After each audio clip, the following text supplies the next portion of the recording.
Quand il se réveilla, ce 1er janvier, vers les 11h17, les dernières 24 heures de sa vie étaient effacées de sa mémoire.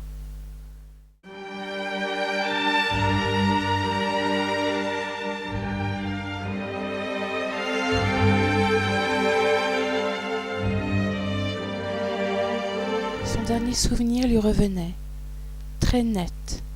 Vers 11h, la veille, il était allé filmer le môle sous la tempête. Il y avait peu de vent sur terre, et pourtant, jamais il n'avait vu la Méditerranée aussi agitée, mais il n'était pas un habitué des lieux.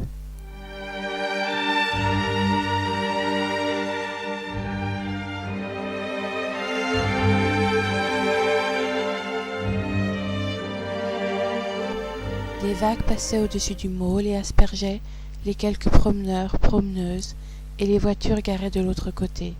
C'était la fin de la matinée.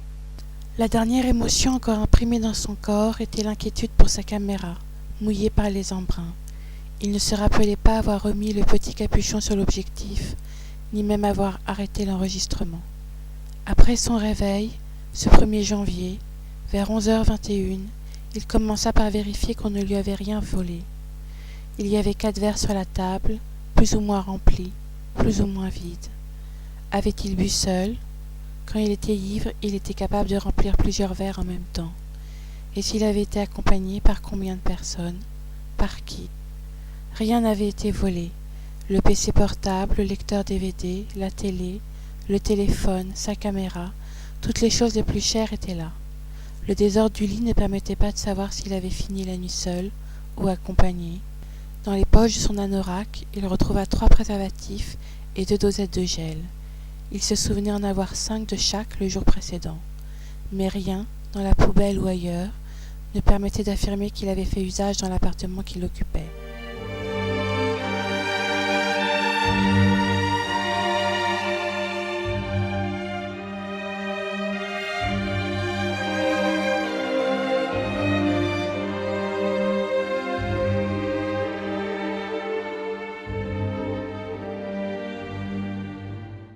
Il alluma la caméra, le dernier objet qu'il se souvenait avoir utilisé, mais sa mémoire était vide. L'interface, à l'allumage, proposa de formater la carte, comme si elle était entièrement neuve, comme s'il ne l'avait jamais utilisée.